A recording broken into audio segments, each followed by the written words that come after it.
Simplemente hospedaba a los hermanos, les servía, ¿verdad? Los ayudaba en todo lo que ella podía. Y el versículo 2 sigue en las recomendaciones y dice de la siguiente manera: que la recibáis en el Señor como es digno de los santos. Entonces, posiblemente ella iba a viajar a Roma y le está diciendo de que la reciban, ¿verdad? En el Señor como es digno de los santos, y que la ayudéis en cualquier cosa que necesite de vosotros, porque ella ha ayudado a muchos y a mí mismo. Miremos pues que la hermana era digna de recomendación, porque ella, ¿verdad? Había servido a muchos de los hermanos y también al mismo apóstol Pablo. Entonces la está recomendando para que la reciban con bien y la ayuden en todo lo que ella necesite, ¿verdad? Luego siguen los saludos y dice el versículo 3: saludad a Priscila y Aquila, mis colaboradores en Cristo Jesús. Saludad a Priscila y Aquila, mis colaboradores en Cristo Jesús. Estos se habían unido al apóstol Pablo y andaban con él.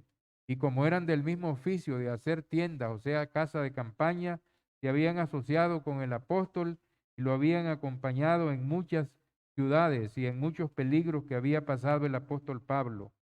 El versículo 4 dice que expusieron su vida por mí, los cuales no solo yo doy gracias, sino también todas las iglesias de los gentiles. Eran hermanos muy reconocidos, era un matrimonio, ¿verdad? Y ellos habían expuesto la vida por el apóstol Pablo cuando los tumultos, cuando lo apedreaban, cuando lo arrastraban. Ellos eran compañeros fieles de misiones, era un matrimonio que andaba con el apóstol Pablo. Sigue los saludos y dice el versículo 5: saludad también a la iglesia de su casa. Saludad a Epaneto, amado mío, que es el primer fruto de Acaya para Cristo. El apóstol está mandando saludos a la iglesia que se estaba reuniendo en la casa de ellos, ¿verdad? Eran pequeños grupos que se reunían en diversas casas porque no tenían edificios como nosotros, locales. Entonces tenían que reunirse diferentes grupos en las casas. Entonces les está mandando saludos a ellos. Luego sigue enviando saludos el apóstol Pablo y dice el versículo 6: saludad a María, la cual ha trabajado mucho entre vosotros, una hermana trabajadora, y el apóstol la está recordando y le está enviando saludos. Saludad a Andrógeno y a Junias, mis parientes y mis compañeros de prisiones, los cuales son muy estimados entre los apóstoles y que también fueron antes de mí en Cristo.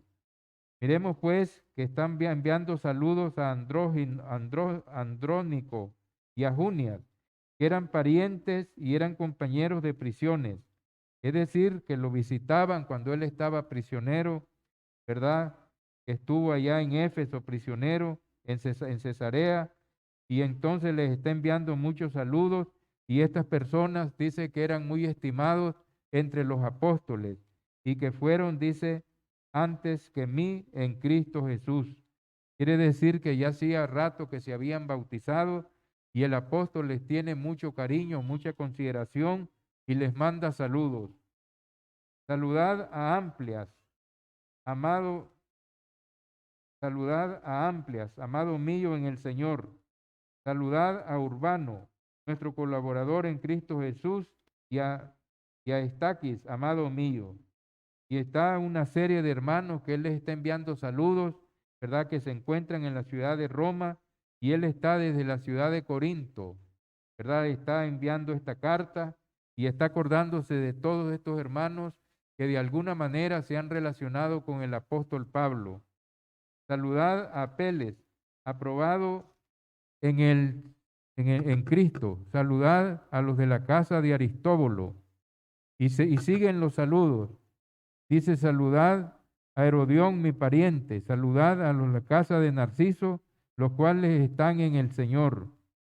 El versículo 12 sigue los saludos y dice: saludad a Trifena y a Trifosa, las cuales trabajan en el Señor. Saludad a la amada Pérsida, la cual ha trabajado mucho en el Señor. Se mira que son hermanos reconocidos, colaboradores y que han trabajado mucho en el Señor. Y el apóstol Pablo les tiene gratitud, cariño, los recuerda y les está enviando sus saludos. Saludad a Rufo, escogido en el Señor, y a su madre y mía. Saludad a Cíntrico, a Flegonte, a Hermas, a Patrobas, a Hermes y a los hermanos que están con ellos. Saludad a Filólogo, a Julia, a Nereo y a su hermana, a Olimpias y a todos los santos que están con ellos. Y luego el versículo 16 dice, saludad los unos a los otros con ósculo santo. Os saludan todas las iglesias de Cristo. Es decir, todas las iglesias del Señor, ¿verdad? Que estaban diseminadas por aquel imperio romano, donde el apóstol Pablo había llegado predicando, las había establecido, y ahora, ¿verdad? Les envía saludos a los hermanos que están en Roma. Dice, os saludan todas las iglesias de Cristo. Debemos de tomar en cuenta que las iglesias de Cristo eran iglesias locales, ¿verdad? Como la iglesia que estaba en Corinto, que estaba en Éfeso, que estaba en Tesalónica, que estaba en Filipo, que estaban en esas ciudades donde el apóstol había llegado a predicar el evangelio. No eran sectas, porque las sectas no existían. Sí habían sectas, pero eran judías. Estaban los fariseos, los saduceos, ¿verdad? Y otros más. También estaban los gnósticos, que eran herejes, pero no había el sectarismo religioso como bautistas, metodistas, testigos de Jehová, mormones, porque todo eso surgió en los Estados Unidos. Los bautistas y demás surgieron en la Reforma Protestante en el siglo XVI con Martín Lutero, Juan Calvino y otros. Y los testigos y mormones, José Smith, fundador de los mormones en 1800 y pico, es decir, en el siglo XIX, Elena de White, fundadora de los adventistas del séptimo día, y los pentecostales, etcétera. Todo ese montón de sectas que existen no se consideran iglesias de Cristo, sino que son iglesias que se han dividido y subdividido con enseñanzas humanas, mezclando el Antiguo y el Nuevo Testamento y poniendo también de sus propias ideas, de sus propias cabezas. Entonces, cuando dice, os saludan todas las iglesias de Cristo, es la iglesia del Señor, la que Él compró con su sangre, la que habla el Nuevo Testamento, la única iglesia que enseña la palabra de Dios. Entonces dice que os saludan todas las iglesias de Cristo. Versículo 17. Dice, os ruego, hermanos, que os fijéis en los que causan divisiones y tropiezos en contra de la doctrina que vosotros habéis aprendido y que os apartéis de ellos. Miremos pues que siempre han habido personas, ¿verdad?, que andan sembrando divisiones con enseñanzas falsas, y entonces habían entrado los judaizantes. También estaban en la iglesia en Roma aquellos que decían, si no os circuncidáis y no guardáis la ley, no podéis ser salvos. Entonces estaban enseñando, ¿verdad?, como que si el cristianismo era una secta del judaísmo. Nosotros somos salvos no por circuncisión, sino por el evangelio de Cristo, por medio de la fe, ¿verdad? Dice, por gracia sois salvos, por medio de la fe, y esto no de vosotros, porque es un don de Dios. Esa fe obediente que nos lleva, ¿verdad?, a reconocer que Jesucristo es el Hijo de Dios, que nos llega a reconocer que Él murió en la cruz del Calvario, derramó su sangre preciosa para limpiarnos de todos nuestros pecados. Esa fe, ¿verdad?, que nos dice que Él resucitó de entre los muertos, que está sentado a la diestra de Dios, que está intercediendo por cada uno de nosotros. Y esa misma fe nos mueve al arrepentimiento de todos nuestros pecados, como dice Hechos 17:30. Pero Dios, habiendo pasado por alto los tiempos de la ignorancia, ahora manda a todos los hombres en todo lugar que se arrepientan, porque ha establecido un día en el cual juzgará al mundo con justicia, ¿verdad? Y por haber dando fe a todos, por haberle levantado de los muertos. Entonces, mis hermanos, miramos pues que así es como nosotros obedecemos el evangelio, y no por medio, ¿verdad?, de la circuncisión ni todas esas enseñanzas, y creemos, ¿verdad? Y nos bautizamos para el perdón de pecados. A la hora que somos sepultados en el agua, la sangre de Cristo nos limpia de todo pecado, el Espíritu Santo viene a morar en nosotros y cuando nos levantamos somos nueva criatura para seguir al Señor y sus santas enseñanzas. Miramos pues que dice el apóstol más os ruego, hermanos, versículo 17, que os fijéis en los que causan divisiones y tropiezos en contra de la doctrina que vosotros habéis aprendido y que os apartéis de ellos. Entonces dice que se debe de tener un proceso disciplinario y apartarse a aquellas personas que andan sembrando diferentes enseñanzas en la iglesia, diferentes doctrinas y mandamientos de hombres. El versículo 18 nos está diciendo, porque tales personas no sirven a nuestro Señor Jesucristo, sino a sus propios vientres, y con suaves palabras y lisonjas engañan los corazones de los ingenuos. Miramos pues que habían entrado también en la iglesia que estaba en Roma los judaizantes, pero dice el Señor, dice el apóstol Pablo, ¿verdad? Que se deben de fijar en ellos, que están causando divisiones, que están causando tropiezos en la doctrina que hemos aprendido y que os apartéis de ellos. Y señala, ¿verdad?, que tales personas no sirven a nuestro Señor Jesucristo, sino a sus propios vientres, es decir, a sus propios intereses humanos. Y con suaves palabras y lisonjas engañan los corazones de los ingenuos, es decir, de las personas ingenuas que no van a la Escritura, ¿verdad? Porque nosotros debemos de ir a la Escritura. Lo que nos gobierna a nosotros es el Nuevo Testamento. Toda la Escritura es inspirada por Dios, pero el Antiguo Testamento fue para los judíos y quedó clavado en la cruz. Nos sirve como ejemplo, como historia sagrada, la fe de Abraham, ¿verdad? Dice que esas cosas se escribieron como ejemplo para que nosotros no caigamos en los desobediencia y en los pecados que cayeron ellos. Pero nosotros estamos bajo la gracia, no bajo la ley. Estamos bajo el nuevo pacto, no bajo el Antiguo Testamento. Entonces, hermanos, el versículo 19 continúa diciendo la palabra de Dios, porque vuestra obediencia ha venido a ser notoria a todos, así que me gozo de vosotros, pero quiero que seáis sabios para el bien e ingenuos para el mal. Debemos de ser sabios para el bien, pero ingenuos para el mal. Debemos de ser, como estábamos hablando, sencillos como palomas y prudentes como serpientes, ¿verdad? Ingenuos para el mal. No debe haber malicia en nosotros, ni engaño, ni mentiras, ni hipocresías. Debemos de andar, ¿verdad? Con una mente sana, limpia. Y el versículo 20 está diciendo, y el Dios de paz aplastará en breve a Satanás bajo vuestros pies. La gracia de nuestro Señor Jesucristo sea con todos vosotros.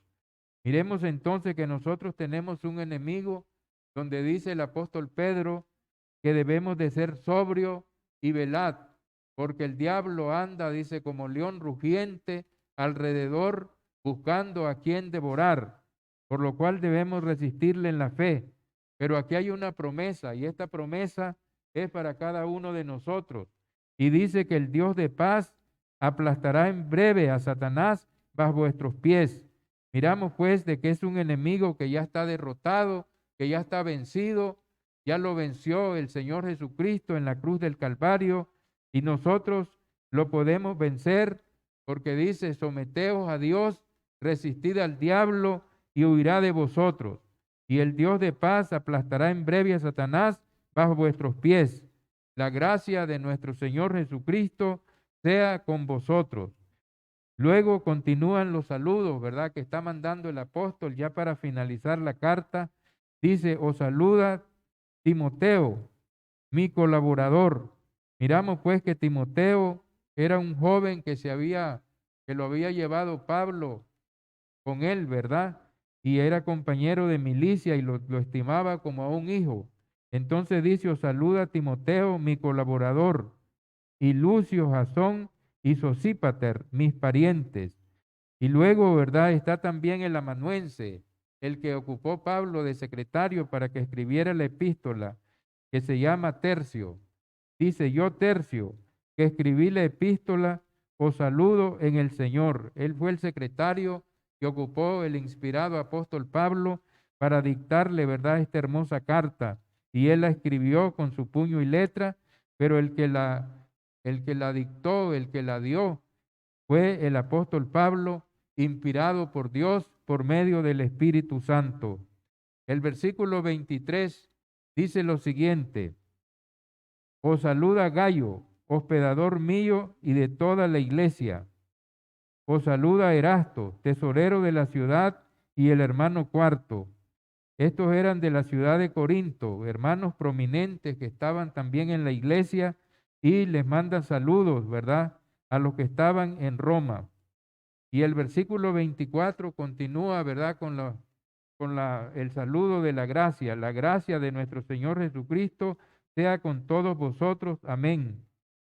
Versículo 25 dice: y el que puede confirmaros según mi evangelio y la predicación de Jesucristo, según la revelación del misterio que se había mantenido oculto desde los tiempos eternos, pero que ahora ha sido manifestado, pero que ha sido manifestado ahora y por las escrituras de los profetas, según el mandamiento del Dios eterno, se ha dado a conocer a toda la gente para que obedezcan en la fe. Miramos pues que Dios es el que puede confirmarnos, ¿verdad?, según el Evangelio y la predicación de Jesucristo, según la revelación del misterio. El misterio que estaba oculto era el plan de Dios para redimir al hombre, que todos los hombres iban a ser salvos, judíos y gentiles, a través del Evangelio, ¿verdad? La muerte, la sepultura y la resurrección de Cristo, que se había mantenido oculto, ¿verdad?, pero que fue revelado, ¿verdad?, y manifestado, ¿verdad?, pero que ha sido manifestado ahora y por las escrituras de los profetas, según el mandamiento del Dios eterno, que se ha dado a conocer a toda la gente para que obedezcan a la fe. La fe hay que obedecerla, no solamente oírla y decir: sí, yo creo en Dios. Dice Santiago: tú crees en Dios, bien hace. También los demonios creen y tiemblan. Pero quieres saber, hombre vano, que la fe sin obras es muerta. Debemos de creer, pero también actuar, obedecer, ¿verdad? Seguir los mandamientos del Señor, obedecer su santa palabra, para que de esa manera, ¿verdad?, la fe juntamente con la obediencia obre en nosotros la salvación y la vida eterna, para que obedezcan a la fe. El versículo 27, ya para finalizar, dice lo siguiente: al único y sabio Dios sea la gloria mediante Jesucristo para siempre. Amén. Miramos entonces, hermanos, que se ha terminado el capítulo 16. La mayor parte fueron saludos y unas recomendaciones, ¿verdad?, de gente que causaba divisiones y otras cosas. Ahora, ¿verdad?, si Dios lo permite, el próximo domingo comenzará el hermano Luis Arcia una serie de estudios bíblicos. Si usted tiene alguna pregunta, ¿verdad?, sobre este capítulo, usted puede levantar la mano y puede preguntar, ¿verdad? Y entonces, sí, hermano. Gracias, mi hermano.